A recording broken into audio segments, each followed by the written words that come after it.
ତ ଏଇଥିରେ ଆମେ ଦେଖିଥିଲେ କି ବ୍ୟୁଟିଫୁଲ କଣ ନା ଗୋଟେ ସ୍ମଲ ଜିନିଷଟା ଯୋଉଟା କି ଆମେ କଣ ନା ନିଜର ମନ୍ତବ୍ୟ ଟା କଣ କରିଥାନ୍ତି ପ୍ରକାଶ କରିଥାନ୍ତି ଯୋଉଟା କି ହଁ ଦେଖିଦେଲେ କିଛି ଗୋଟେ ହଁ ବ୍ୟୁଟିଫୁଲ ଅଛି କଲରଫୁଲ ଅଛି ଆମେ ତ କହୁନି ହଁ ବ୍ୟୁଟିଫୁଲ ଦେଖାଯାଉଛି। ଗୋଟେ ସ୍ମୁଥ ୱାର୍ଡିଂ ରେ ଯୋଉଟା କି ଆମେ ଏକ୍ସପ୍ଲେନ କରନ୍ତି। ସବଡେମ କହିଲା ମାନେ କଣ ଯ ବହୁତ ବିଶାଳ ମନରେ ଯେମିତି କିି ଭୟ ସୃଷ୍ଟି କରିଥାଏ କିମ୍ବା ଆଶ୍ଚର୍ଯ୍ୟ ଭାବ ସୃଷ୍ଟି କରିଥାଏ ତାକୁ ଆମେ ସବଲେମ ବୋଲି କହିଥାନ୍ତି ହେଲା। ତ ବ୍ୟୁଟିଫୁଲ କହିଲା ମାନେ ଧର ଗୋଟେ ଦେଖୁଛନ୍ତି ଗୋଟେ ସୁନ୍ଦର ଫୁଲଟେ ତାପରେ ଆମର କଣ ପ୍ରଜାପତିରେ ବସିଛି ଆମେ କହୁଛନ୍ତି କି ହଁ ବହୁତ ସୁନ୍ଦର ଦେଖାଯାଉଛି ବା ବ୍ୟୁଟିଫୁଲ ଦେଖାଯାଉଛି ହେଲା। ଆଉ ଯେତେବେଳେ ଦେଖୁଛନ୍ତି କି ନାଇଁ ପୁରା ବହୁତ ଜୋରରେ ଘଡଘଡି ଚଡଚଡି ମାରୁଛି ପୁରା ପାୱାରଫୁଲ ମାନେ ଇଏ ଦଉଛି କିନ୍ତୁ ତଥାପି ବି ବହୁତ ଭଲ ସୁନ୍ଦର ଲାଗୁଛି ହେଲା। ସମୁଦ୍ରର ଢେଉ ଆସୁଛି ବହୁତ ବଡ ବଡ ଢେଉ ଆସୁଛି ଡର ଲାଗୁଛି ତଥାପି ସେଗୁଡା ବହୁତ ସୁନ୍ଦର ଦେଖା ହାଉଛି ନା ଆଶ୍ଚର୍ଯ୍ୟ ଚକିତ କରିଦେଲା ବାଲା ଯୋଉ ୱାର୍ଡିଙ୍ଗ ଟା ସେଟା କହୁଛେ ଆମେ ସବଲିଙ୍ଗ ବୋଲି କହନ୍ତି ହେଲା ସବଲିଙ୍ଗ ବୋଲି କହୁଛନ୍ତି ଅପୂର୍ବ।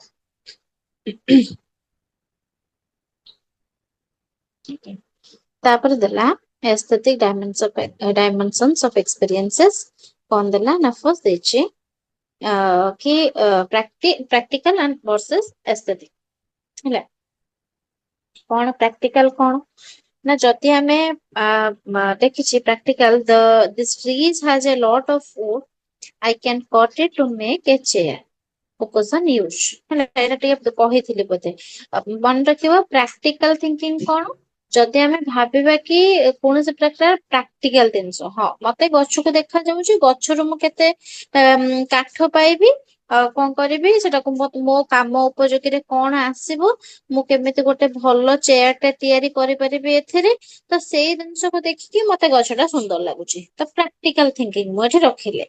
ଏସ୍ଥେଟିକ ଥିଙ୍କିଂ କଣ ନାଇଁ ମତେ ବହୁତ ଗଛଟେ ସୁନ୍ଦର ଦେଖା ହାଉଛି ତାର ଯୋଉ ସୂର୍ଯ୍ୟ କିରଣ ସେ ସବୁ ପଡୁଛି ହେଲା ବହୁତ ଭଲ ଲାଗୁଛି ତାକୁ ଦେଖିକି ସେ ସବୁ ହଉଛି ଆମର କଣ ନା ହଉଛି ଏସ୍ଥେଟିକ ଥିଙ୍କିଙ୍ଗ ଯୋଉଟା କି ଫୋକସ ଅନ୍ ବିୟୁଟି ଆଉ ହଉଛି ପ୍ରାକ୍ଟିକାଲ ଥିଙ୍କିଂ କଣ ନା ଯୋଉଟା କି ଫୋକସ ଅନ୍ ୟୁଜ ହେଲା ଏଇଠି ଦେଇଛି ଏଇଟା ଆମର ଗଛକୁ ଦେଖୁଛି ତାକୁ ବି ସୁନ୍ଦର ଲାଗୁଛି କିନ୍ତୁ ସେ ପ୍ରାକ୍ଟିକାଲ ଥିଙ୍କ କରୁଛି କି ମୁଁ ଏଟାକୁ କାଟିଲା ପରେ ମତେ ଗୋଟେ ଭଲ ଚେୟାର ଟା ଏଠି ମୁଁ କଣ ନା ତିଆରି କରିପାରିବି ଏଇଟା ହେଲା ପ୍ରାକ୍ଟିକାଲ।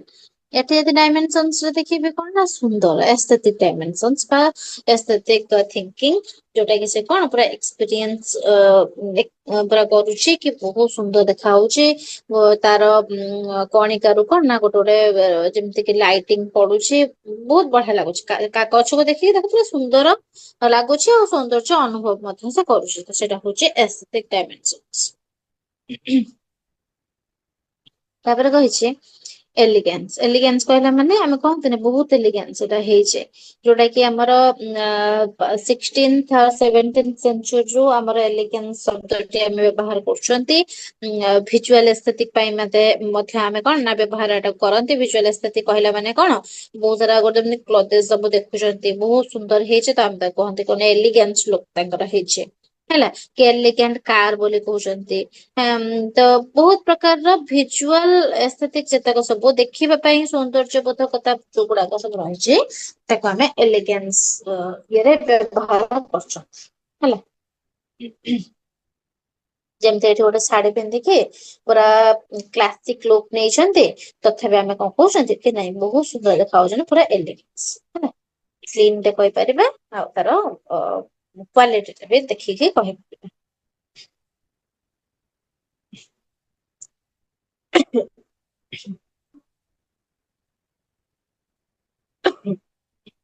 ତାପରେ କହିଛି ଦ ଏସ୍ଥେଟିକ ଅଫ ଟ୍ରାସ୍ ଏସ୍ଥେଟିକ ଅଫ ଟ୍ରାସ୍ କଣ ନା ସେ କହୁଛି ଏକ୍ସାମ୍ପଲ ଗୋଟେ ଦେଇଛି some people love watching cringe video or so bad it is good movies even through the qualities trash or trash ମାନେ କଣ ନା bad acting cheap active effect ହେଲା the experience of watching it become funny and entertainment ତ trash ମାନେ ହଉଛି କଣ ନା ଖରାପ ହେଲା ଖରାପ ଏଟା ଗୋଟେ କଣ ଗୋଟେ ନୂଆ ପ୍ରକାରର ଗୋଟେ ଧାରଣା ବୋଲି ଆମେ କହିପାରିବା ଯୋଉଟା କି ଟ୍ରାସ୍ ଶବ୍ଦର ମାନେ ହଉଛି ଖରାପ ଭାବେ ଯୋଉଟା ତିଆରି ହୋଇଛି ସେଟାକୁ ଟ୍ରାସ୍ ବୋଲି ଆମେ କହୁଛନ୍ତି ଯେମିତି କି ଖରାପ ଭାବରେ ସବୁ କଣ ନା ଫିଲ୍ମ ସବୁ ତିଆରି ହୋଇଥାଏ କିନ୍ତୁ ଖରାପ ହେଲେ ମଧ୍ୟ ଆମେ ତାକୁ ଦେଖନ୍ତି ହେଲା।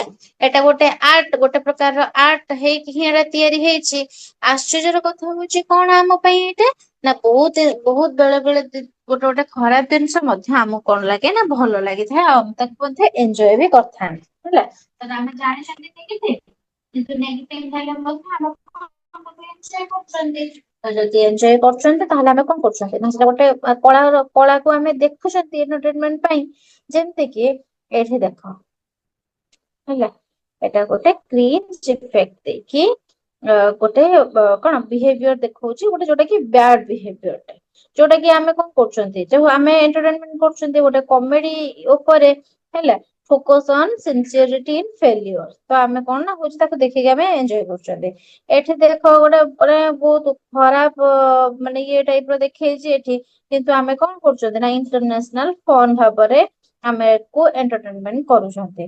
ତ ସେଥିପାଇଁ ବହୁତ ଜିନିଷ ଏମିତି ଗୋଟେ ଗୋଟେ ଥାଏ ଯୋଉଟା କି ଆସ୍ଥେଟିକ ଟ୍ରାସ୍ ବୋଲି କୁହାଯାଏ ଯୋଉଟା କି ତ୍ରୁଟିପୂର୍ଣ୍ଣ ବା ଆମେ କହିପାରିବା ନିମ୍ନ ମାନର କଳା ବୋଲି ଆମେ କହିପାରିବା। କିନ୍ତୁ ତଥାପି ବି ସେଗୁଡାକ ଆମ ପାଇଁ କଣ ନା ହଉଛି ଆମେ ତାକୁ ଦେଖନ୍ତି ବା ସୌନ୍ଦର୍ଯ୍ୟ ଅନୁଭବକୁ କର। ଆଚ୍ଛା ମତେ ଗୋଟେ କଥା କହିଲ ଭଏସ ଆସୁଛି ତ କ୍ଲିୟର ନା କିଛି ଲ୍ୟାଗ ହଉଛି? କ୍ଲିୟର ଅଛି ନାଇଁ ମଝିରେ ମଝିରେ କଟ ହଉଛି। କ୍ଲିୟର ଅଛି।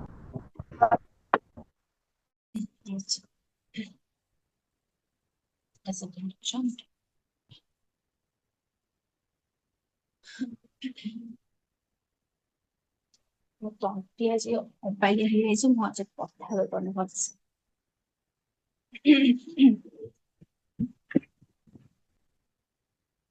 ଓକେ। ତାପରେ ଅଛି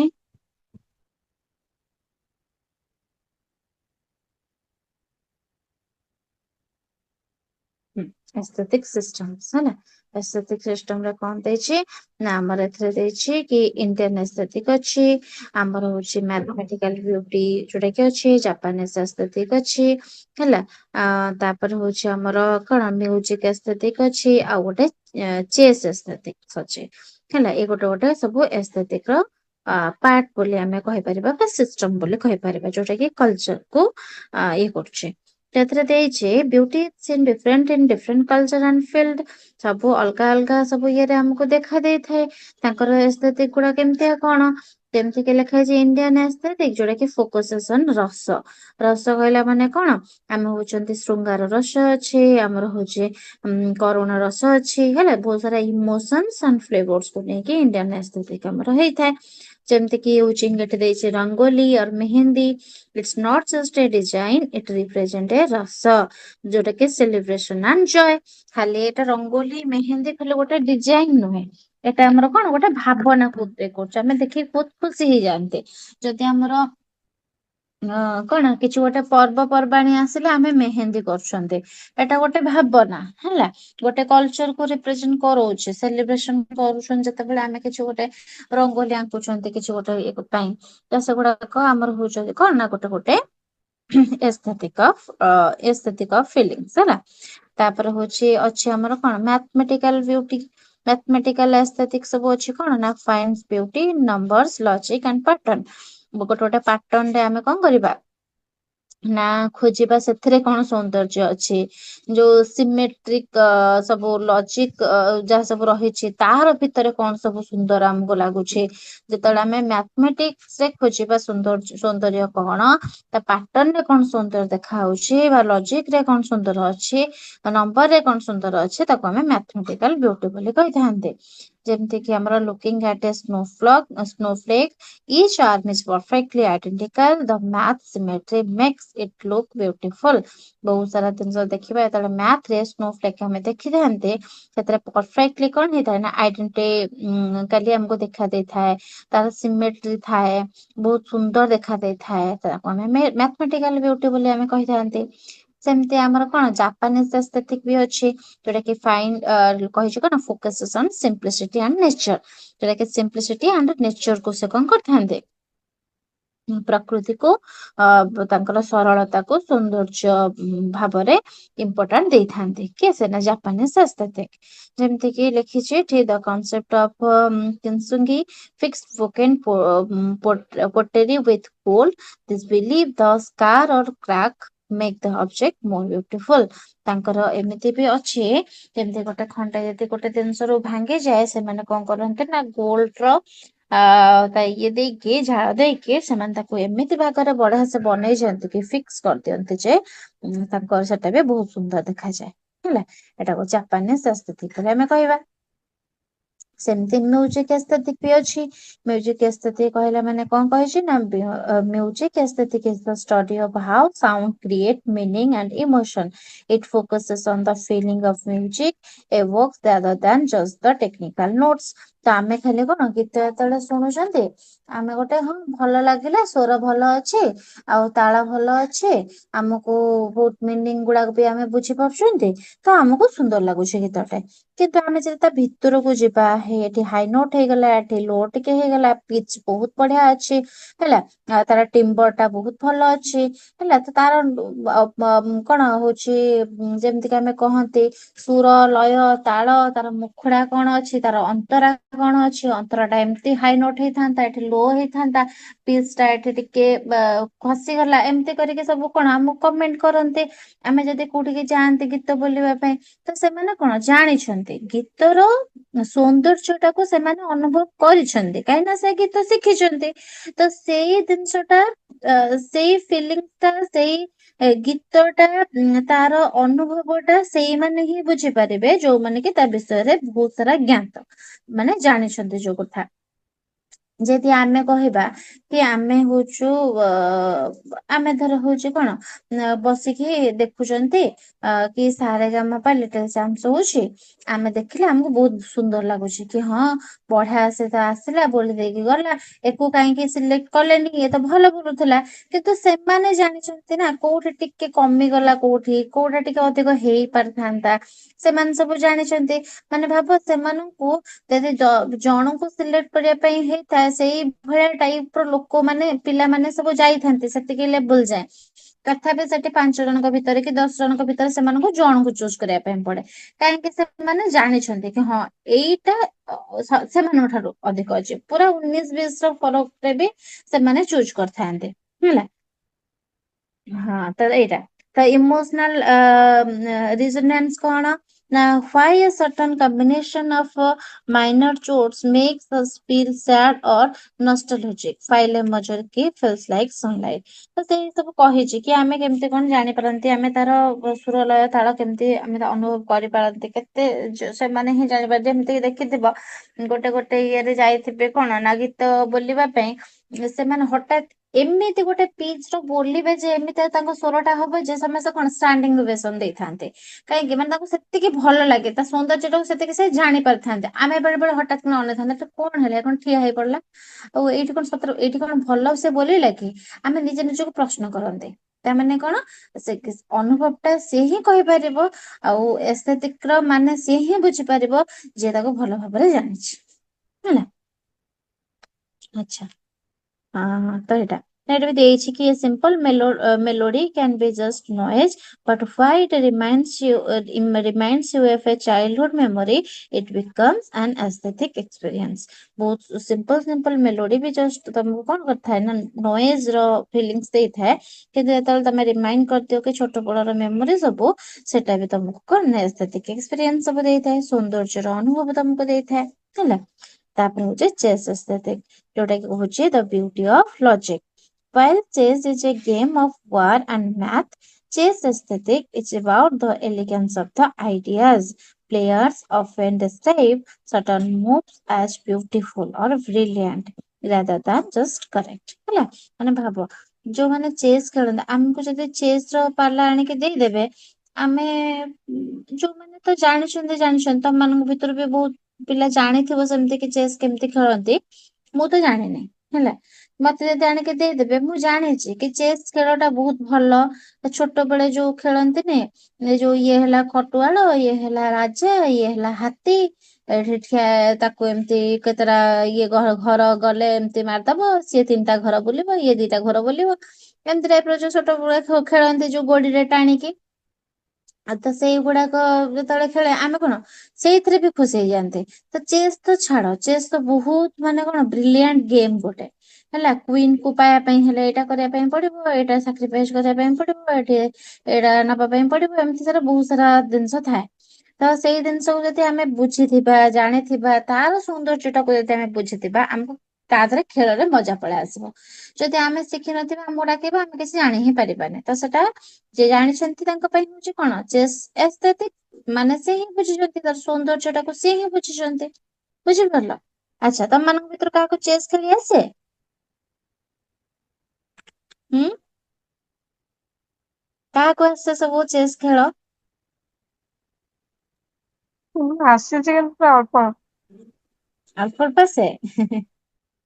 ଯାହା ହଉ, ଅଳ୍ପ ଅଳ୍ପ ତ ଶିଖିଛ, ମୁଁ ସେଟା ବି ଶିଖିନି। ନା ମୁଁ ଶିଖିଛି କିନ୍ତୁ ଏମିତି ନର୍ମାଲ ଭାଇ ହେରିକା। ଆଚ୍ଛା, ହଁ, ଏଇଠି ଦେଖ, ଯୋଉଟା କି ଇଣ୍ଡିଆନ ଏସ୍ଥେଟିକ୍ କହିଲା ଆମକୁ କଣ ରଙ୍ଗୋଲି ପକେଇବା, ମେହେନ୍ଦୀ କରିବା। ଏଟା କେତେ ସୁନ୍ଦର ରଙ୍ଗୋଲି ହେଇଛି, ଏ ରଙ୍ଗୋଲିକୁ ଦେଖିକି ଆମେ କହିପାରିବା କି ଏଇଟା ହଉଛି ଇଣ୍ଡିଆନ ଏସ୍ଥେଟିକ୍। ଯୋଉଟା କି ଯୋଉମାନେ ରଙ୍ଗୋଲି ପକାନ୍ତି, କୋଉ କଲର ଟା କୋଉ କଲର ସହିତ କମ୍ବିନେସନ ହେଲେ ଭଲ ଲାଗିବ ସେମାନେ ଭଲସେ ଜାଣିଛନ୍ତି। ତ ସେଇଟାକୁ ଦେଖିଦେଲେ ସେମାନେ କୁହନ୍ତି ୱାଓ ବହୁତ ସୁନ୍ଦର ହେଇଛି। ତ କଲର କମ୍ବିନେସନ ଯିଏ ପକେଇଛି ବହୁତ ହି ବଢିଆ ପକେଇଛି, ଏମିତି କରିକି ଆମେ କଣ କହିଥାନ୍ତି। ଇଣ୍ଡିଆନ ଏସ୍ଥେଟିକ୍ ରେ କଣ ରସ ସବୁ ଥାଏ, ଇମୋସନ ସବୁ ଥାଏ, ଯେମିତି କି ଆମର ହଉଛି କଣ ଯେତେବେଳେ ଆମର ହଉଛି ନୃତ୍ୟ କରିଥାନ୍ତି ସମତେ, କ୍ଲାସିକାଲ ଡ୍ୟାନ୍ସ କରିଥାନ୍ତି, ସେତେବେଳେ କୋଉଠି ଶୃଙ୍ଗାର ରସ ହବ, କୋଉଠି କାରୁଣ୍ୟ ରସ, କରୁଣା ରସ ହବ, ସେଗୁଡାକ ସେମାନେ ସବୁ ଜାଣିଛନ୍ତି। ସେଟା ମଧ୍ୟ ଗୋଟେ ଏସ୍ଥେଟିକ୍, ବହୁତ ସୁନ୍ଦର ଲାଗେ ହେଲା। ମ୍ୟାଥମେଟିକାଲ ଏସ୍ଥେଟିକ୍, ଯେମିତି କୋଉଠି ସିମେଟ୍ରି ହବ, କୋଉଠି ଆମର ଜଏଣ୍ଟ ହେଇଛି, କୋଉଠି କଣ ହେଇଛି, ଏଗୁଡାକ ତାଙ୍କୁ ବି ସୁନ୍ଦର ଲାଗେ ଏଗୁଡା ଦେଖିକି। ଆଉ ଯୋଉଟା କି ଜାପାନିଜ ଏସ୍ଥେଟିକ୍, ଯୋଉଟା କି ସୁନାର କଲରିଂ ରେ ସେମାନେ ଏମିତି ଚିପକେଇ ଦେଇଥାନ୍ତି ଗୋଟେ ଭଙ୍ଗା ଜିନିଷଟାକୁ, ସେଟା ବି ମଧ୍ୟ ଗୋଟେ ହଉଛି କଣ ନା ହଉଛି ଅଲଗା ଟାଇପ ର ଲୁକ୍ ଦିଏ, ସେଟା ବି ଗୋଟେ ସୁନ୍ଦର ଲାଗେ। ତ ଏଇଟା ଗୋଟେ ଅଲଗା ଟାଇପ ର ଜାପାନିଜ ଏସ୍ଥେଟିକ୍। ଯେମିତି କି ମୁଁ କହିଲି କଣ ନା ଗୋଟେ ଚେସ୍ ର ଏସ୍ଥେଟିକ୍ ବୋଲି କହିଲି। ଚେସ୍ ଖେଳ ହଉଛି ଦେଖ ଏଠି ଏମତି, ଚେସ୍ ର ଯିଏ ମାନେ ଜାଣିଛି କୋଉଠି କଣ ଖେଳାଯାଏ, ହିଡେନ ଟ୍ରୁଥ ଗୁଡା ଯୋଉଗୁଡା ଜାଣିଛନ୍ତି ଯୋଉମାନେ, ସେମାନଙ୍କୁ ଏଇଟା ବି ବ୍ୟୁଟିଫୁଲ ଲାଗେ ହେଲା। ଆଉ ଗୀତର କମ୍ପୋଜିସନ ହଉଛି ଆମର କଣ, ଯିଏ କୋଉଠି ଜାଣିଛି କୋଉଠି ସାଉଣ୍ଡ ଏଠି ଛୋଟ ହେଇଥାନ୍ତା, ଏଇଠି ଟିକେ ହାଇ ନୋଟ ହେଇଥାନ୍ତା, ଏଠି ଟିକେ ଲୋ ହେଇଥାନ୍ତା, ମୁଖଡା ଟା ଟିକେ ଉପରକୁ ଉଠିଥାନ୍ତା, କୋଉଟା ତଳକୁ ଖସିଥାନ୍ତା, ତ ସେ ସବୁ ତମେ ଜାଣିଛନ୍ତି। ତ ସେ ସବୁ ତାଙ୍କୁ ବହୁତ ଭଲ ଲାଗେ। ଆଉ ଚାଇଲ୍ଡହୁଡ ଏକ୍ସପିରିଏନ୍ସ ସବୁ ମନେ ପକେଇ ଦିଏ ଯୋଉ ଗୀତ ଦ୍ଵାରା। ତ ସେଗୁଡାକ ମଧ୍ୟ ଗୋଟେ ଏସ୍ଥେଟିକ୍ ରେ ହିଁ ଆମର ଯିବ ହେଲା। ଏସବୁଗୁଡା ଆମେ ଦେଖିଲେ, ଏବେ ଏଇଠୁ ଆମେ ଦେଖିବା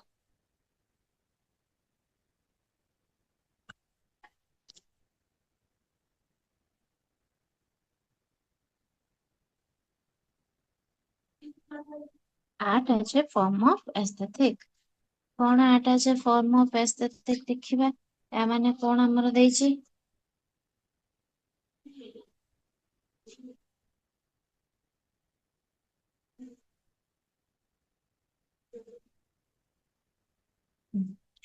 କହିଛି art as a form of aesthetic। ମାନେ କଣ ନା aesthetic is branch of philosophy that examine the nature of art and our experience of it। ତ କଣ କହୁଛି ଇଏ, aesthetic ଆମର ହଉଛି ମାନେ ସୌନ୍ଦର୍ଯ୍ୟ ଶାସ୍ତ୍ର ଯୋଉଟା କି କହୁଛନ୍ତି ଆମେ, ହେଉଛି କଣ ନା ଗୋଟେ ଦର୍ଶନ ଶାସ୍ତ୍ରର ଶାଖା ହେଲା, ଗୋଟେ ବ୍ରାଞ୍ଚ, ଯାହାକି ଆର୍ଟ ର ନେଚର ହେଲା, ଏବଂ ସେହି ଆର୍ଟ ସହିତ ଜଡିତ ଆମର କଣ ନା ଅନୁଭୂତି ବା ଏକ୍ସପିରିଏନ୍ସ କୁ କଣ କରିଥାଏ ନା ଅଧ୍ୟୟନ କରିଥାଏ ହେଲା, ଅଧ୍ୟୟନ କରିଥାଏ। କଣଟା ମାନେ କଣ ଯଦି ଆମେ ଦେଖିବା, ଏଟା ହଉଛି କଣ ଗୋଟେ ସାଇନ୍ସ ହେଲା। ଏଟା ହଉଛି ଗୋଟେ ସାଇନ୍ସ, ଯେମିତି ଫିଜିକ୍ସ, ବାୟୋଲୋଜି, ଫିଲୋସଫି ହେଲା, ଏ ଯେମିତି ଆମେ କହିଥାନ୍ତି ସାଇନ୍ସ ର ଗୋଟେ ଗୋଟେ ବ୍ରାଞ୍ଚ, ଠିକ ସେହିପରି ଆମର ହଉଛି କଣ ନା ସୌନ୍ଦର୍ଯ୍ୟ ଶାସ୍ତ୍ର ହଉଛି କଣ ଗୋଟେ ଦର୍ଶନ ଶାସ୍ତ୍ରର ଗୋଟେ ଶାଖା ବୋଲି କହିପାରିବା। ଦର୍ଶନ ଶାସ୍ତ୍ର କହିଲା ମାନେ ଫିଲୋସଫିର ଗୋଟେ ବ୍ରାଞ୍ଚ। ତ ଆମେ କଣ କହିଥାନ୍ତି ନା ହଉଛି ଏହା ଆମର କଣ କରିଥାଏ ନା ହଉଛି ଯେତେବେଳେ ଆମେ କୌଣସି କଳା କୁ ଦେଖିଥାନ୍ତି ଆମ ମନରେ କଣ ହେଇଥାଏ ନା ଗୋଟେ ଭାବନା ସୃଷ୍ଟି ହେଇଥାଏ। ତାକୁ ହିଁ ଆମେ କଣ କହିଥାନ୍ତି ନା ଏସ୍ଥେଟିକ ବୋଲି କହିଥାନ୍ତି କି ହଁ ଏସ୍ଥେଟିକ ଫିଲିଂ ଆମେ ପାଇଲୁ। ଏହା ଆମର କଣ କରିଥାଏ ନା ହଉଛି ଗୋଟେ ଜିନିଷକୁ ଆର୍ଟ ବୋଲି କହିବା ପାଇଁ କୋଉ କୋଉ ଗୁଣ ସବୁ ଦରକାର ସେଇ ଗୁଣ ସବୁ କିଏ ଦେଇଥାଏ ନା ଆମର ହଉଛି ଏସ୍ଥେଟିକ ଫିଲିଂସ ହିଁ ଦେଇଥାଏ। ହଁ ଆମର ଏସ୍ଥେଟିକ ଫିଲିଂସ ଅଛି କି ହଁ ଏଇଟା ବହୁତ ସୁନ୍ଦର ଦେଖାଯାଉଛି ବୋଲି ଆମେ କହୁଛନ୍ତି। ଏବଂ ସେଇଟାକୁ ଆମେ ଯେତେବେଳେ ଆର୍ଟ କୁ ଦେଖନ୍ତି ସେ ଆର୍ଟ କୁ ଦେଖିକି ଆମେ କୁହନ୍ତି କି ହଁ ଏଇଟା ବହୁତ ସୁନ୍ଦର ହେଇଛି ବୋଲି। ତ ଆମେ କଣ ନା ଗୋଟେ ଗୋଟେ ଆର୍ଟ କୁ ଦେଖିକି ହିଁ ଆମେ କହିପାରିବା କି ହଉଛି ହଁ ଏଇଟା କେତେ ସୁନ୍ଦର ହେଇଛି। ବେଟାକୁ ଆମେ ଏସ୍ଥେଟିକ କହିପାରିବା ନା ନାହିଁ। ତାପରେ କହିଲା it emerged during the 18th century in Europe and developed the England and philosophers grouped together such field as poetry, sculpture, music and dance। ତ କଣ କହୁଛି ନା ଏହା ଆମର କଣ ନା 18ଶ ଶତାବ୍ଦୀ ଯୋଉଟା କି 18th ସେଞ୍ଚୁରୀରେ ୟୁରୋପ ରୁ ଆରମ୍ଭ ହେଇଥିଲା। ଏବଂ ଆମର କଣ ନା ଇଂଲଣ୍ଡରେ ଏହାର ଡେଭଲପମେଣ୍ଟ ହୋଇଥିଲା। ସେଠି ଯୋଉ ଦର୍ଶନ ଶାସ୍ତ୍ର ମାନେ ଥିଲେ ହେଲା ଦାର୍ଶନିକ ମାନେ ଥିଲେ ତାଙ୍କର ହଉଛି କବିତା ହେଇଗଲା ତାଙ୍କର ମୂର୍ତ୍ତି କଳା ହେଇଗଲା ତାଙ୍କର ସଙ୍ଗୀତ ହେଇଗଲା ନୃତ୍ୟ ହେଇଗଲା ଏଇ ସବୁ ବିଭିନ୍ନ କ୍ଷେତ୍ରରେ ଆମେ କଣ କରିଥାନ୍ତି ନା ଏକାଠି କରିକି ଆର ଶାସ୍ତ୍ରରେ କଣ ନା ରୂପରଖ ଦେଇଥାନ୍ତି ହେଲା ରୂପରେଖ ଦେଇଥାନ୍ତି। ପୂର୍ବରୁ ସବୁ ବହୁତ ସାରା କବିତା ଅଛି ନୃତ୍ୟ ଅଛି ସଙ୍ଗୀତ ଅଛି ଏସବୁ ଜିନିଷ ଥାଏ। ଅଲଗା ଅଲଗା ଭାବରେ ଦେଖା ଯାଇଥାଏ ତାଙ୍କର ମୂଳ ଲକ୍ଷ୍ୟ ହଉଛି କଣ ନା ହଉଛି ତାଙ୍କର ସୌନ୍ଦର୍ଯ୍ୟ ବା ଭାବନାକୁ ଉଦ୍ରେକ କରାଇବା। ହେଲା ସେମାନେ ସମସ୍ତ ଯୋଉ ଆର୍ଟ କୁ ଗୋଟିଏ ହିଁ ଶ୍ରେଣୀଭୁକ୍ତ କରୁଥିଲେ ଏହାକୁ କଣ ନା ହଉଛି ଯୋଉଟା କି ବିଉଟି ବୋଲି ଆମେ କହୁଥିଲେ। ସେଥିରେ ବହୁତ ଜିନିଷ ଥାଏ ଯେମିତି କି ଫାଇନ ଆର୍ଟ ହେଇଗଲା ହେଲା ଅଲଗା ଅଲଗା ଇଏର ସବୁ ଥାଏ। ତ ତାପରେ ସେ କହିଛନ୍ତି the classified all the art into one category and call them less views or the fine arts। ତ କଣ ସେମାନେ କଣ କରୁଥିଲେ ନା ଏଇ ସବୁ କଳାକୁ ଗୋଟେ କ୍ଲାସିଫିକେସନ ମାନେ ଗୋଟେ କ୍ୟାଟାଗୋରୀରେ ହିଁ ଡିଭାଇଡ କରୁଥିଲେ। ଆଉ ଏହାକୁ ସେ କଣ କହୁଥିଲେ ନା ହଉଛି ଲେବୋ ଆର୍ଟସ ହେଲା ଲେବୋ ଆର୍ଟସ। ଯୋଉଟା କି କଣ ନା ଫାଇନ ଆର୍ଟ କୁ ବୁଝଉଥାଏ ହେଲା ଫାଇନ ଆର୍ଟ ର ନାମ ଦେଇଥାଏ ତ କଣ ଏଟା ନା ହଉଛି ଲେବୋକ୍ସ ଆର୍ଟ ଯୋଉଟା ଗୋଟେ ଫ୍ରେଞ୍ଚ ର ଶବ୍ଦ ବୋଲି ଆମେ କହିପାରିବା। ଏଇଟା କଣ ନା ହଉଛି ଏଇ ଶବ୍ଦ ଟା ଆମର ବହୁତ ଦିନ ହେଲାଣି ବ୍ୟବହାର ସେବେକା ସମୟରେ ଏଟା ବ୍ୟବହାର ହଉଥିଲା। ଯୋଉଟା କି ଆର୍ଟ କୁ ଖାଲି କଣ ନା ବ୍ୟବହାର ମାନେ ଆମ ୟୁଜ ପାଇଁ ନୁହେଁ ଖାଲି କଣ ନା ହଉଛି ଏସ୍ଥେଟିକ ପାଇଁ ଆମେ ବ୍ୟବହାର କରିଥାନ୍ତି ଯେମିତି କି ଆମେ ଧର ଗୋଟେ କିଛି ଗୋଟେ ଭାଙ୍ଗି ଯାଇଛି ଧର ଗୋଟେ ଖାଇବାର ପାତ୍ରଟେ ଆମେ କଣ କରୁଥିଲେ ସୁନାର ଝାଡ ଦେଇକି ତାକୁ କଣ କରୁଥିଲେ ନା ତାକୁ ବ୍ୟବହାର ପୁଣି ଆଉ ଥରେ କରୁଥିଲେ କି କପ୍ ଟେ ଗୋଟେ ଭାଙ୍ଗି ଯାଇଛି ତାକୁ ସେମିତି ଅଠା ପଟା ଦେଇକି ସଟେଇକି ପୁଣି ତାକୁ ବ୍ୟବହାର କରୁଥିଲେ ତ ଆଗରୁ ଖାଲି ଏଟା ବ୍ୟବହାର ପାଇଁ ନୁହଁ ଆମେ କଣ ପ୍ରାକ୍ଟିକାଲ ୟୁଜ ପାଇଁ ଖାଲି ଏଟାକୁ ଆମେ ରଖୁନାହାନ୍ତି ଏଇଟା ଗୋଟେ ବିୟୁଟି ପାଇଁ ବି ଆମେ ରଖନ୍ତି ହେଲା ତ ସେଥିପାଇଁ ଆମେ ଏଇଟା କହିପାରିବା କି focusing on things created for their beauty rather than just their practical use ହେଲା। ପ୍ରାକ୍ଟିକାଲ ୟୁଜ ଠାରୁ ବି ସେମାନେ ଆମେ କଣ କରୁଥିଲେ ନା ବିୟୁଟି ଉପରେ ବେଶୀ ଅଧିକ ଧ୍ୟାନ ଦଉଥିଲେ ସେଇଟା କହୁଛନ୍ତି ଆମେ ଲେସ୍ ବିୟୁ ଆର୍ଟସ ହେଲା। ଆଚ୍ଛା ତାପରେ କଣ କହିଛି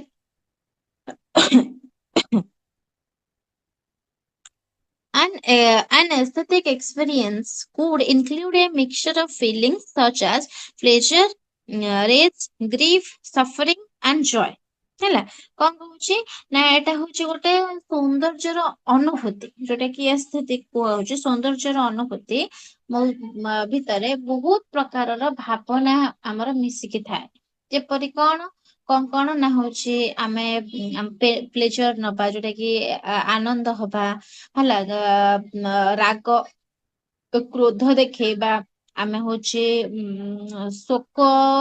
ଶୋକର ଛାୟା ଦେଖେଇବା କଷ୍ଟ ଦେଖେଇବା ହର୍ଷ ଦେଖେଇବା ବିଷାଦ ଦେଖେଇବା ହେଲା ବହୁତ ସାରା ଫିଲିଙ୍ଗସ ଆମେ ଦେଖେଇ ପାରିବା।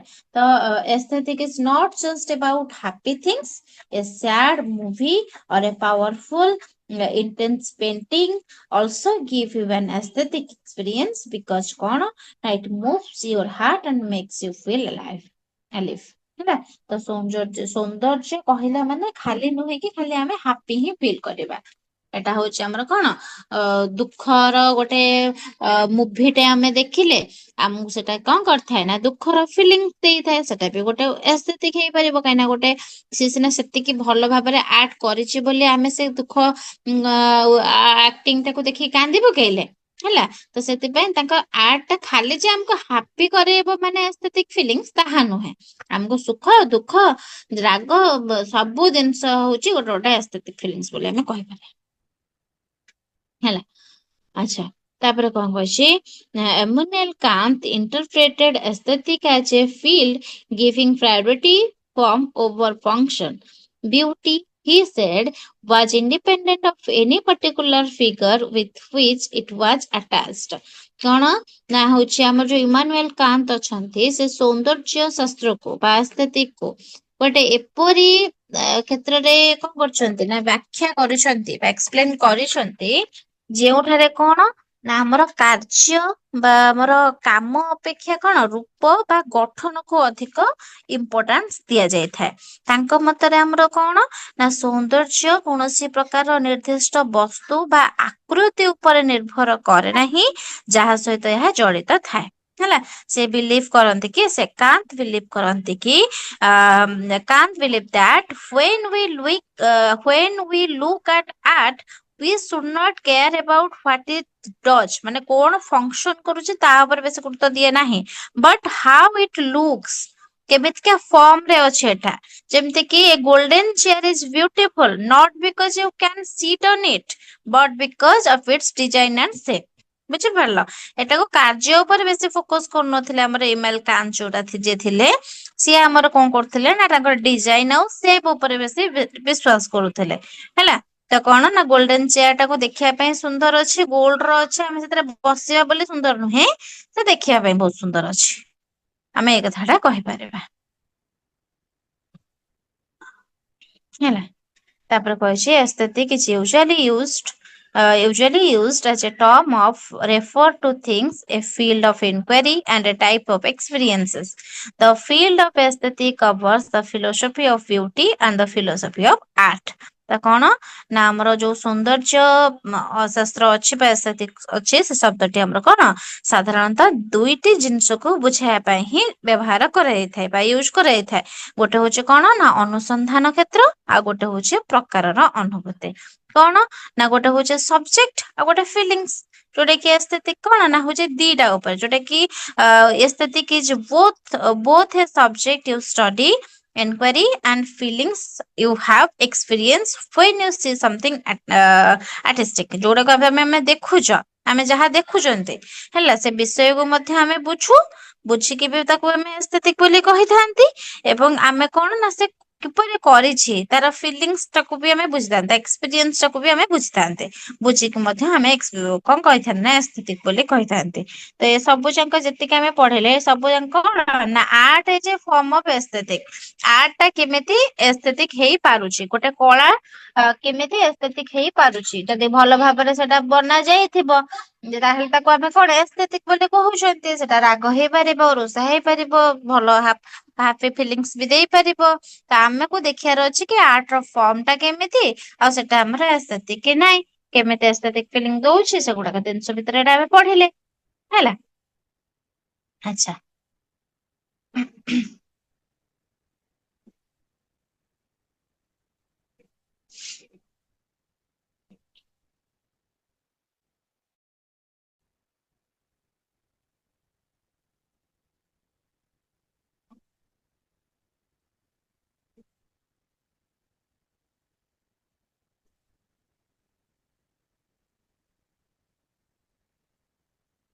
ତାପରେ କଣ ଦେଖିବା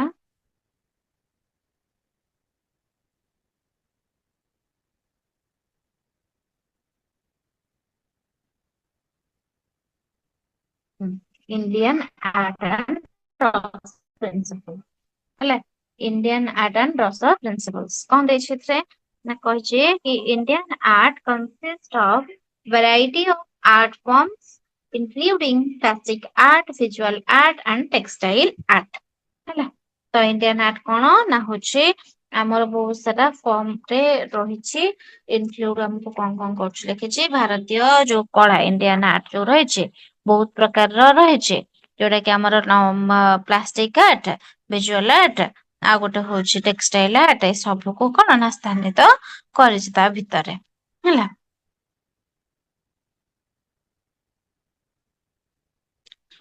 ଆଚ୍ଛା, ତ ଏ ଯୋଉ ଭିଜୁଆଲ ଆର୍ଟ ହେରିକା କହିଲା ଏଗୁଡା କଣ?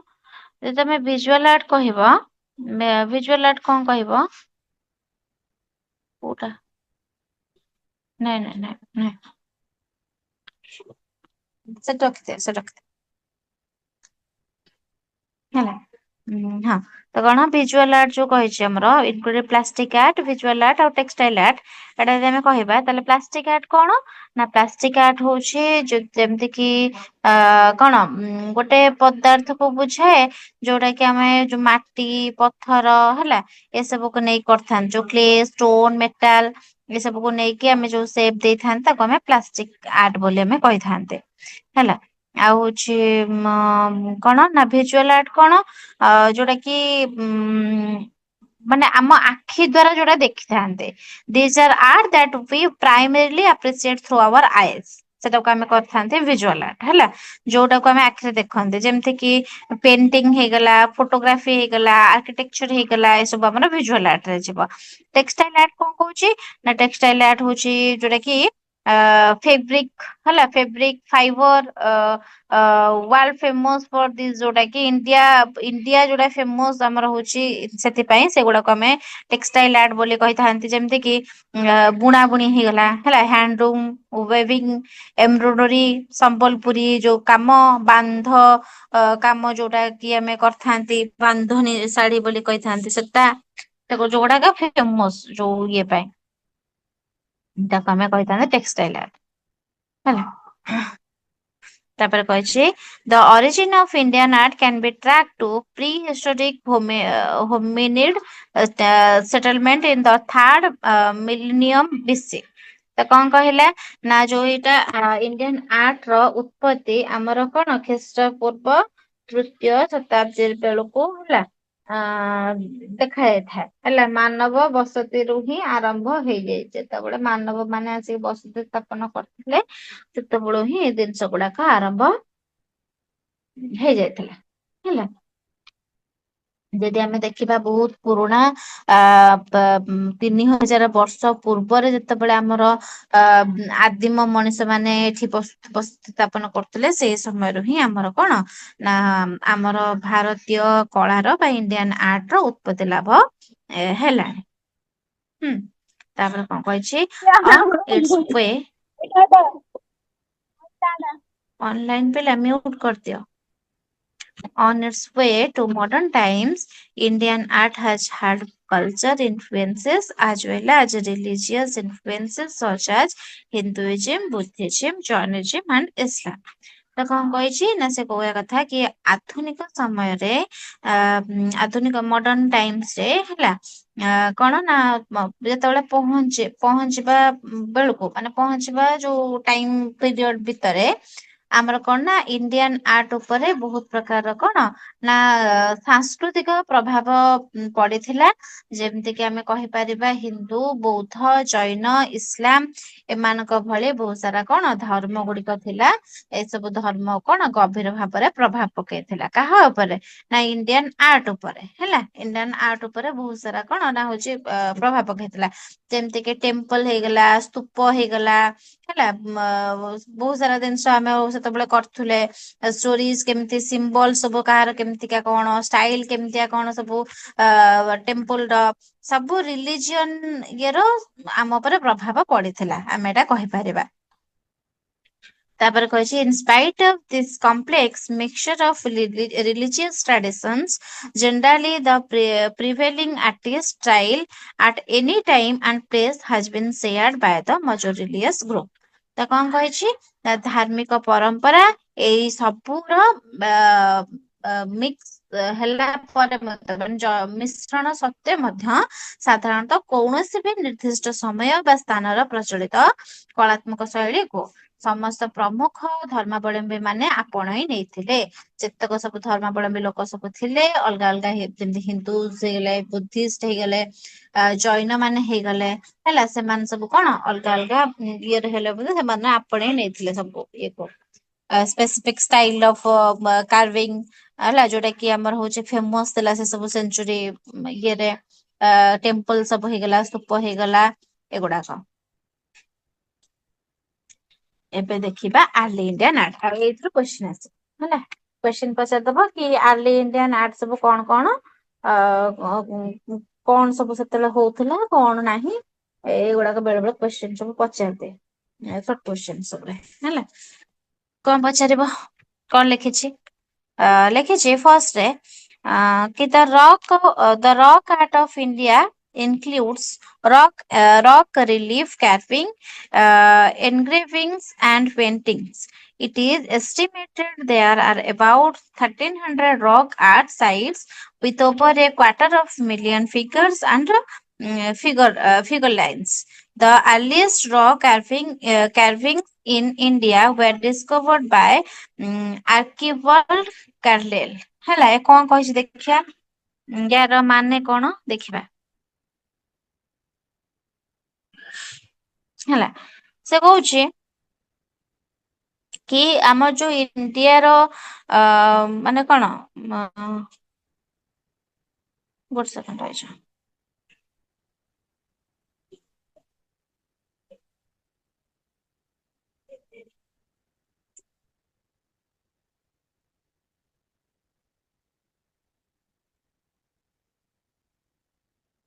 ହେଲା ତ ସେ କହିବା କଥା ହଉଛି କଣ ନା ହଉଛି ଆମ ଇଣ୍ଡିଆର ଯୋଉ ହଉଛି କଣ, ଯୋଉ ସବୁ କଳା ସବୁ ଥିଲା ହେଲା, ରକ୍ ଆର୍ଟ ସବୁ ଥିଲା, ଶୈଳ କଳା ବୋଲି ଆମେ ତାକୁ କହନ୍ତି। ପଥର ଉପରେ କେମିତି ଖୋଦେଇ କାମ ହଉଥିଲା, ପଥର ଉପରେ ଆମର ଆଗରୁ କଣ ହଉଥିଲା, ଯେତେବେଳେ ଚିତ୍ର ଲିପି ସବୁ ଥିଲା, ଚିତ୍ର ଲିପି ଭାବରେ ଯେତେବେଳେ ଆମେ କଣ କରୁଥିଲେ ନା କାଦୁଅରେ ଗୋଟେ ଆଣିକି କାଦୁଅରେ ପୁରା ହଉଛି କଣ କରୁଥିଲେ, ଗୋଟେ ପ୍ଲେଟ ଟାଇପ ର ତିଆରି କରୁଥିଲେ ସ୍କୋୟାର ସାଇଜ ର, ସେଠି ଆମେ କଣ କରୁଥିଲେ ନା ଲେଖୁଥିଲେ ହେଲା। ତ ଆଗରୁ ଯୋଉ ସବୁ ଲିପି ଥିଲା, ଯେମିତି ଚିତ୍ର ଲିପି ଥିଲା, ତାପରେ ଧୀରେ ଧୀରେ କଣ ହେଲା ନା ହଉଛି ଲିପିର ପରିବର୍ତ୍ତନ ଆସିଲା। ଧୀରେ ଧୀରେ ସେଟା ବିକାଶ ଲାଭ କଲା ହେଲା। ସେମିତି ସବୁ ଆମେ କଣ କରୁଥିଲେ, କାଦୁଅରେ ଲେଖୁଥିଲେ, ତାପରେ କଣ କରୁଥିଲେ ଖୋଦେଇ କାମ କଲେ, କୋଉଥିରେ ନା ହଉଛି ଆମର ପାହାଡରେ ଲେଖିଲେ, ତାପରେ ହଉଛି ସବୁ କଣ ଯେତେକ ରକ୍ ସବୁ ପଥର ଉପରେ ଆମେ ଖୋଦେଇ କାମ କଲେ, ରକ୍ ରିଲିଫ ବୋଲି ଯୋଉଟା କହୁଛନ୍ତି କଳାକୃତି ସବୁ କଲେ।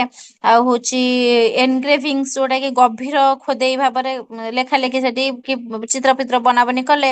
ଆଉ ଚିତ୍ରକଳା ପେଣ୍ଟିଂ ମଧ୍ୟ କଲେ, ଯେମିତି ଦେଖିଥିବ କଣ ନା ଆମର ହଉଛି କୋଣାର୍କ ମନ୍ଦିର ହେଇଗଲା, ସେଠି କଣ ବହୁତ ସାରା ପଥରରେ ସବୁ କାମ ହେଇଛି, ଖୋଦେଇ କାମ ହେଇକି ସେଠି ସବୁ ବଢିଆ ସେ ଚିତ୍ର ସବୁ ଆଙ୍କିଛନ୍ତି ହେଲା। ଏସବୁ କଣ ନା ଆଗରୁ ସବୁ ହଉଥିଲା। ତ ତାପରେ କଣ, it is estimated there are about 1300 rock art sites with over a quarter of million figures and figure lines. ତ କଣ କହିଛି ନା ସେ କହିଛି କି ଆମର ଅନୁମାନ କରାଯାଏ କି ଭାରତରେ ପୁରା କେତେ ନା 1300ଟି ରକ୍ ଆର୍ଟ ଆମର ସ୍ଥଳ ଅଛି ହେଲା, ରକ୍ ଆର୍ଟ ର ସ୍ଥଳୀ ଆମର ଅଛି, ଯେଉଁଠାରେ କି ପ୍ରାୟ କଣ 2.5 ଲକ୍ଷରୁ ଅଧିକ ଚିତ୍ର ଆଉ ମୂର୍ତ୍ତି ମଧ୍ୟ ରହିଛି। ଆମର ଦେଖାଯାଏ, ଅନୁମାନ କରାଯାଏ ଅଛି ବୋଲି। ତ ଭାରତର ପ୍ରଥମ ଯଦି ଦେଖିବା ପ୍ରଥମ ରକ୍ ଆର୍ଟ ଖୋଦେଇ ଗୁଡିକ କୋଉଠି ଥିଲା ନା ଆର୍କିବାଲ୍ଡ କାର୍ଲେଲ ଆବିଷ୍କାର ଆମର କରିଥିଲେ। କିଏ ସେ ଆର୍କିବାଲ୍ଡ କାର୍ଲେଲ ଯୋଉଟା କି ଆମର ଆବିଷ୍କାର କରିଥିଲେ କି ଆମର ହଉଛି କଣ ଆମର ହଉଛି ଖୋଦେଇ ମାନେ ଆମର ହଉ ଯୋଉ ରକ୍ ଆର୍ଟ ସବୁ ବହୁତ ଗୁଡେ ଜିନିଷ ଅଛି ବୋଲି ଆର୍କିବାଲ୍ଡ କାର୍ଲେଲ ଆବିଷ୍କାର କରିଥିଲେ। ଆଉ ଅନୁମାନ ମଧ୍ୟ ଆମର କରାଯାଏ କି 1300ଟି ରକ୍ ଆର୍ଟ ସାଇଟ ସବୁ ଆମର ଅଛି, ଆଉ ଯୋଉଥିରେ କି 2.5 ଲକ୍ଷରୁ ଅଧିକ ଚିତ୍ର ମୂର୍ତ୍ତି ମଧ୍ୟ ରହିଛି ହେଲା। ଏଟା ଆମର ଅନୁମାନ ଆମେ କରିଥାନ୍ତେ। ତାପରେ କହିଛି ଡକ୍ଟର ୱାକଙ୍କର ହେଲା, VS ୱାକନକର discovered several painted rock shelters, central India, situated around the Vindhya mountain range. Of these, the Bhimbetak rock shelters have been deemed a UNESCO World Heritage Site. ତ ସେ କଣ କହୁଛି? ସେ କହୁଛି କି ଡକ୍ଟର VS ୱାକନକର ଯିଏ ଥିଲେ ମଧ୍ୟ ଆମର କଣ ନା ଭାରତରେ କୋଉଟା ନା ବିନ୍ଧ୍ୟା ପର୍ବତମାଳା ଯୋଉଟା ଆମର ଥିଲା ହେଲା, ବିନ୍ଧ୍ୟା ପର୍ବତ ମାଉଣ୍ଟେନ ରେଞ୍ଜ ଯୋଉ ଥିଲା ତାର ପାଖରେ ବହୁତ ସାରା ମାନେ କଣ ଚିତ୍ରିତ ଏଇ ରକ୍ ଆର୍ଟ ସବୁ ଆବିଷ୍କାର କରିଥିଲେ ହେଲା। ସେଗୁଡିକ ମଧ୍ୟରୁ ଆମର କଣ ନା ଭୀମ ବେଟକା ଗୋଟେ ଥିଲା, ଯୋଉଟା କି ସେ ରକ୍ ଆର୍ଟ ଆମର କଣ ନା ୟୁନେସ୍କୋ ଦ୍ଵାରା କଣ ନା ହଉଛି ୟୁନେସ୍କୋ ଦ୍ଵାରା ଗୋଟେ ୱାର୍ଲଡ ହେରିଟେଜ ସାଇଟ ରୂପରେ ମାନ୍ୟତା ମଧ୍ୟ ପାଇଛି ହେଲା। ତ କଣ ଏଠି କହିଛି ନା DVS ୱାକନକର ଡିସ୍କଭର କରିଥିଲେ ଆମର ବହୁତ ସାରା ରକ୍ ସେଲ୍ଟର ସବୁ ଆବିଷ୍କାର କରିଥିଲେ। ଆଉ ସେଥିମଧ୍ୟରୁ ଗୋଟେ ଭୀମ ବେଟକା ଥିଲା। ଭୀମ ବେଟକା ହଉଛି ଆମର କଣ ନା ୟୁନେସ୍କୋ ଦ୍ଵାରା ଆମର ହଉଛି ୱାର୍ଲଡ ହେରିଟେଜ ସାଇଟ ରୂପରେ ଆମର ମାନ୍ୟତା ମଧ୍ୟ ପାଇଛି ହେଲା। ବହୁତ ସାରା ଟେରାକୋଟା ଆମର ସେଠି ଥିଲା ହେଲା। ଟେରାକୋଟା ଆମର ସବୁ ଥିଲା, ଯୋଉଟା କି ପୋଡା ମାଟିରେ ତିଆରି ଇଏ ସବୁ ଥିଲା ହେଲା। ସିନ୍ଧୁ ସଭ୍ୟତାରୁ ହିଁ ଏ ସବୁଗୁଡା ମିଳିଥାଏ। ଦେଇଛି ତଳେ ଦେଇଛି ଦେଖିବା Indus valley civilisation. Indus valley civilisation ଟା ଆମର କଣ ସବୁ ଥିଲା ଲେଖିଛି, a number of gold terracotta and stone figures of girls in dancing poses reveal the presence of the some form of dance. Additionally, the terracotta figures is included cows, bears, monkeys and dogs।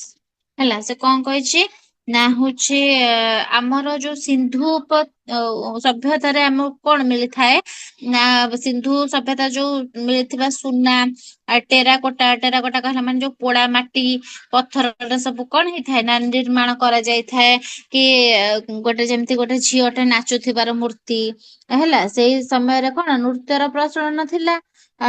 ଯେହେତୁ ନୃତ୍ୟର ପ୍ରଚଳନ ଥିଲା ଆ କେମିତି ଆମେ ଜାଣିଲେ, କାହିଁକି ନା ସେଇ ସଭ୍ୟତାରୁ ହିଁ ଆମକୁ ମିଳିଥିଲା କି ହଉଛି ଯେମିତି କି ଗୋଟେ ମାଟିରେ ତିଆରି ହେଇଥିବ ଗୋଟେ ଝିଅଟେ ନାଚୁଥିବ, ଆଉ ଏସବୁ ସୁନାରେ ତିଆରି ହେଇଥିବ ସେଇଭଳିଆ ଟାଇପ ର ଗୋଟେ ମୂର୍ତ୍ତିଟେ ମାନେ ନାଚୁଥିବ ଡାନ୍ସିଂ ଗାର୍ଲ ର ମୂର୍ତ୍ତି ଏସବୁ ଦେଖିବାକୁ ମିଳିଥାଏ।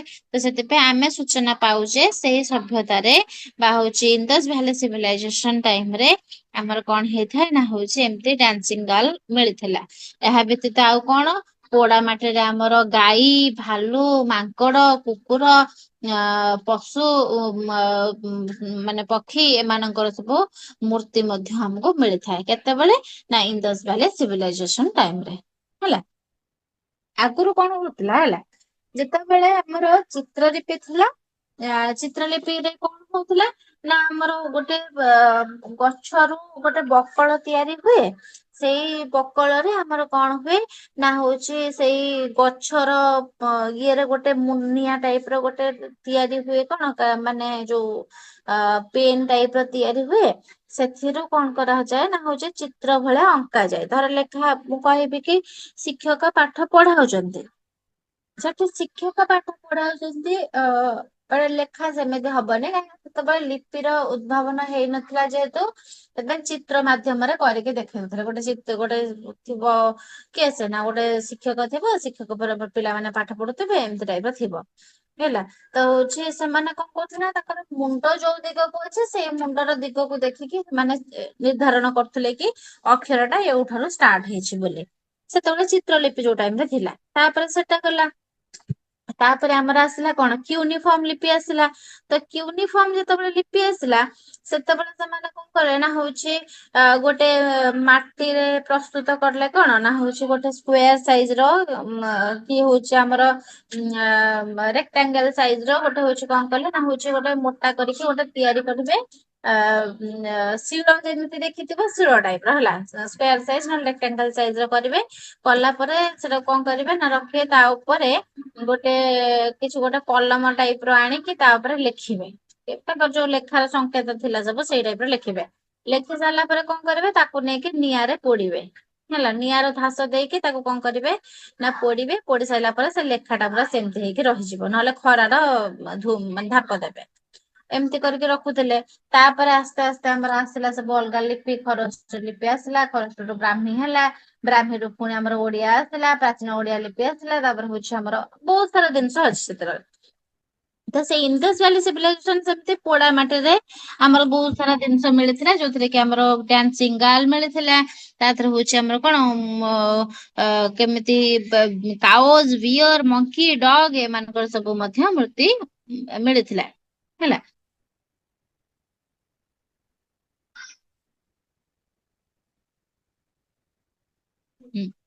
ତାପରେ କଣ କହିଛି, the animal depicted on a majority of seal at site of the mature period has not been clearly identified.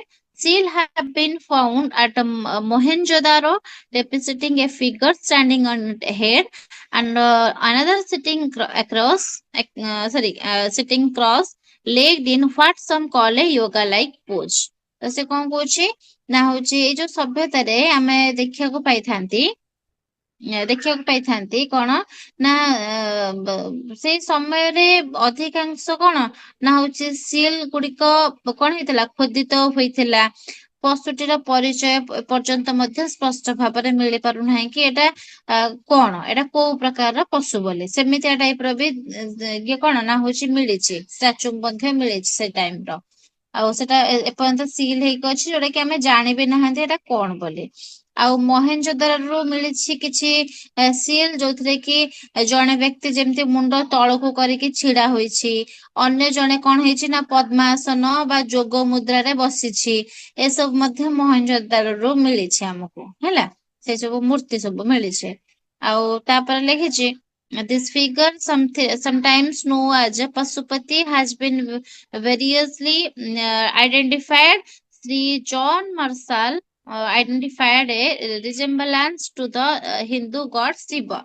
ସେ କହୁଛନ୍ତି କଣ ନା ଏଇ ମୂର୍ତ୍ତିଟାକୁ କଣ ପଶୁପତି ବୋଲି କୁହାଯାଏ। ଗୋଟେ ମୂର୍ତ୍ତି ଯୋଉ ମିଳିଥିଲା ସେଠୁ, ସେ ମୂର୍ତ୍ତିକୁ ପଶୁପତି ବୋଲି କୁହାଯାଏ, ଯାହାକୁ କି ନେଇକି ସମସ୍ତେ ଅଲଗା ଅଲଗା ମତ ମଧ୍ୟ ରଖିଛନ୍ତି।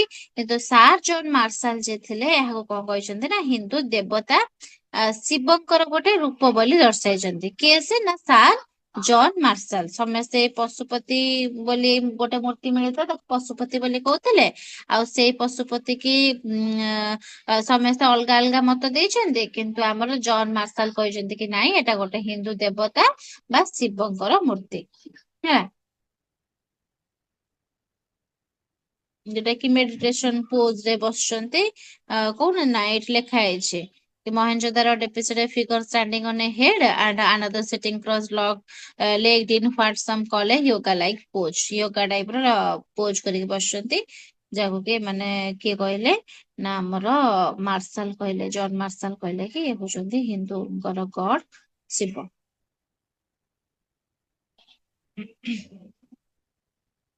ତ ଏଠି କଣ କଣ ପଢିଲେ ନା ଏଠି ଆମର ଡାନ୍ସିଂ ଗାର୍ଲ ମିଳିଛନ୍ତି ଇଣ୍ଡସ୍ ଭ୍ୟାଲି ସିଭିଲାଇଜେସନ ରେ, ଯୋଉଟା କି made of bronze and stone ହେଲା। ମୂର୍ତ୍ତି ସବୁ ତିଆରି ହେଇଥିଲା। ପଶୁପତି ସିଲ୍ ମିଳିଛି, ଯୋଉଟା କି ଆମର ପଶୁପତି କୋଉଠି ମିଳିଛି ନା ମହେଞ୍ଜୋଦାରୋରେ ମିଳିଛି, ଯୋଉଟା କି ରିଲେଟ କରୁଛନ୍ତି ଏଇଟା ଲର୍ଡ ଶିବ ସହିତ ମାର୍ଶାଲ ଆମର କହିଛନ୍ତି। ଆଉ ବହୁତ ସାରା ଆନିମଲ୍ସ ମଧ୍ୟ ମିଳିଛନ୍ତି, କାଓ, ମଙ୍କିଜ, ମିଷ୍ଟେରିୟସ୍ ୱାନ୍ ହର୍ନ ଆନିମଲ। ଏଟା ବି କ୍ୱେଶ୍ଚିନ୍ ପଚାରେ, ୱାନ୍ ହର୍ନ ଆନିମଲ ଏଟା ବି ମିଳିଥିଲା ଆମର କୋଉଠି, ସେ ଇଣ୍ଡସ୍ ଭ୍ୟାଲି ସିଭିଲାଇଜେସନ ରୁ ହେଲା। ବହୁତ ସାରା ଜିନିଷଟେ ମିଳିଛି, କିନ୍ତୁ ଆମେ ଏପର୍ଯ୍ୟନ୍ତ ମଧ୍ୟ ଜାଣି ପାରୁନାହାନ୍ତି ଏଟା କୋଉ କୋଉ ଆନିମଲ ଏଟା ଯାଉଛି ବୋଲି। ତାପରେ ଆସିଲା ଆମର ମୌର୍ୟନ୍ ଆର୍ଟ। ମୌର୍ୟନ୍ ଆର୍ଟ କଣ କହୁଛି ନା ମୌର୍ୟନ୍ ଆର୍ଟ କହିଛି କି the North Indian Maurya Empire flourished from 322 BC to 185 BC।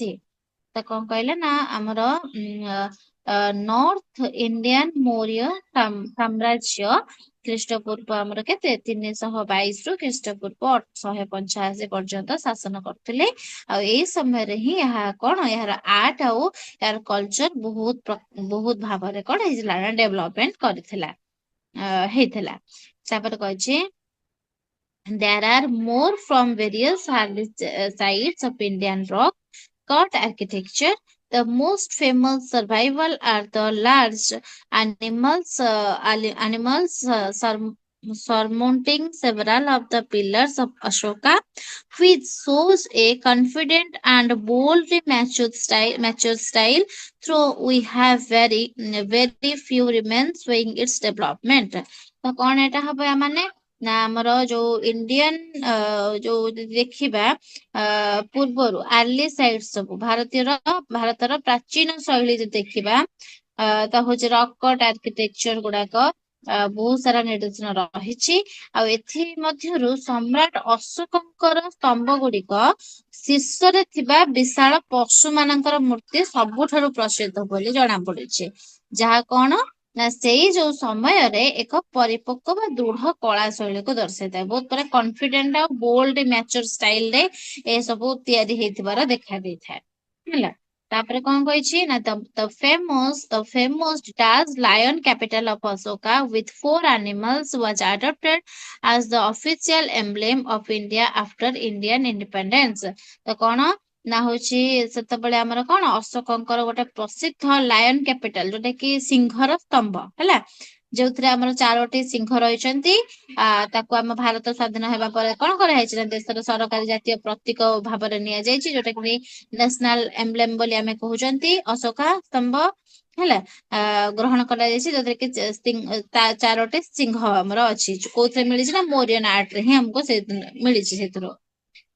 ଏଟାକୁ ଆମେ କଣ କହିବା this symbol shows four lions facing four directions representing power, courage and confidence, ଯୋଉଟା କି ଆମେ କହନ୍ତି ଶକ୍ତି, ସିଂହର ଶକ୍ତି, ସାହସ, ଆତ୍ମବିଶ୍ୱାସ ଏଇ ସବୁକୁ ଆମକୁ ପ୍ରଦାନ କରିଥାଏ। ତ ସେଇଥିପାଇଁ ୟାକୁ ଆମେ ନ୍ୟାସନାଲ ଏମ୍ବ୍ଲେମ ବୋଲି ବି କହିଥାନ୍ତି।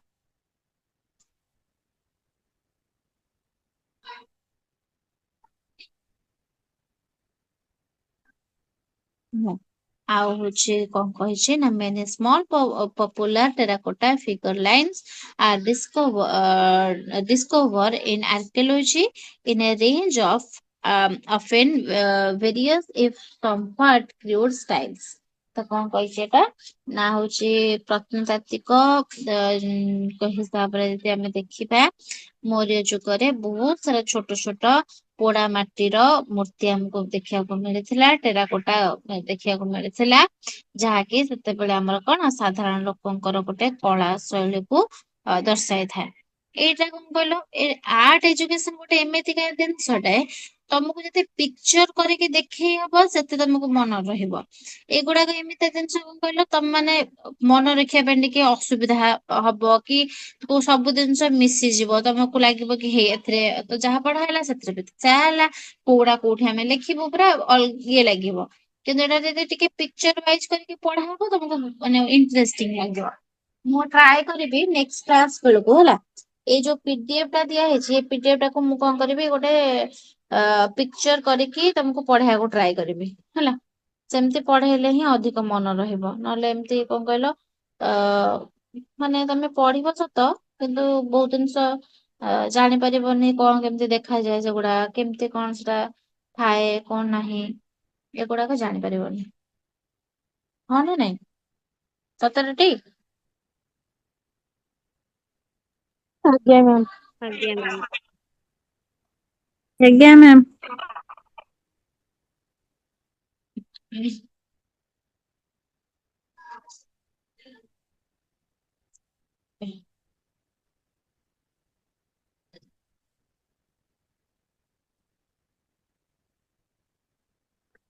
ହେଲା ତାପରେ ଦେଖିବା Buddhist art କହୁଛି କି the mass survival of Buddhist art began in the period after the Mauryans, from which good quantities of sculpture survives from some key sites such as Sanchi, the Bharhat and Amravati, some of which remain in situ, with others in museums in India or around the world stupta।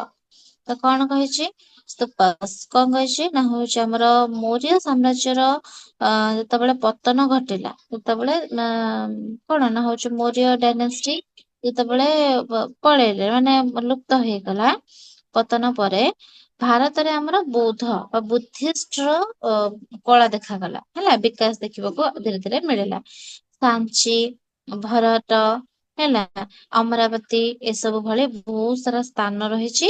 ଏ ସ୍ଥାନ ଗୁଡିକ ବହୁ ପରିମାଣରେ କଣ ପ୍ରାଚୀନ ବୌଦ୍ଧ ମୂର୍ତ୍ତି କଳା ଆଜି ମଧ୍ୟ ସୁରକ୍ଷିତ ଭାବରେ ରହିଛି।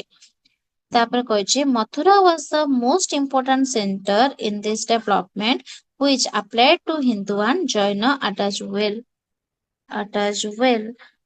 as Buddhist। ତ କଣ ଏହି କଳାର ଆମର ବିକାଶ କ୍ଷେତ୍ରରେ ଯଦି ଦେଖିବା ଡେଭଲପମେଣ୍ଟ କ୍ଷେତ୍ରରେ ମଥୁରା ହଉଛି ଆମର କଣ ସବୁଠାରୁ ଗୋଟେ ଇମ୍ପୋର୍ଟାଣ୍ଟ ଜାଗା ଥିଲା, ଯୋଉଟା କି ଏ ଶୈଳୀରେ ଆମର ବୌଦ୍ଧ କଳା ନୁହେଁ ବରଂ ଆମର କଣ ନା ହିନ୍ଦୁ ଆଉ ଜୈନ କଳା ମଧ୍ୟରେ ମଧ୍ୟ ସମାନ ଭାବରେ ବ୍ୟବହାର ଦେଖିବାକୁ ମିଳୁଥିଲା ହେଲା।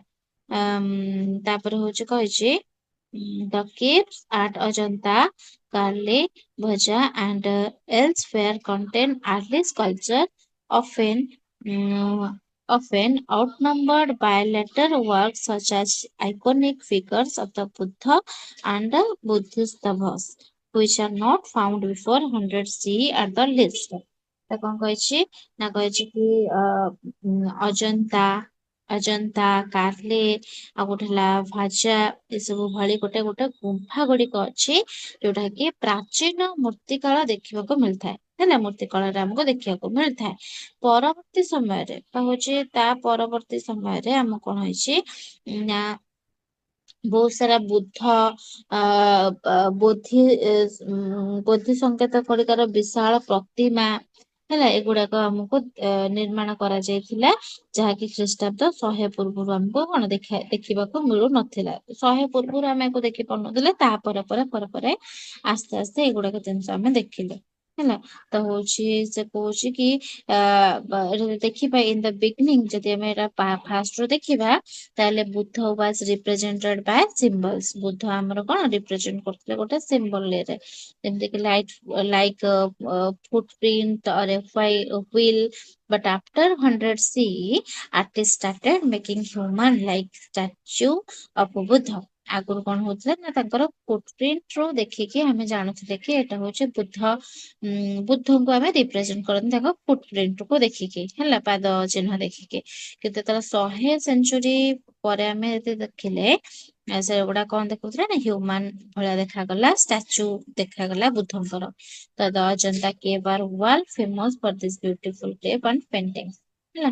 ସେଟା ଆମର ଅଜନ୍ତା କେଭ୍ ଟା ବହୁତ ହି ବଡ ଫେମସ ପେଣ୍ଟିଂ କାର୍ଭିଂ ପେଣ୍ଟିଂ ପାଇଁ ଏଟା ବହୁତ ଫେମସ ବୋଲି ଆମେ ଜାଣିଛନ୍ତି।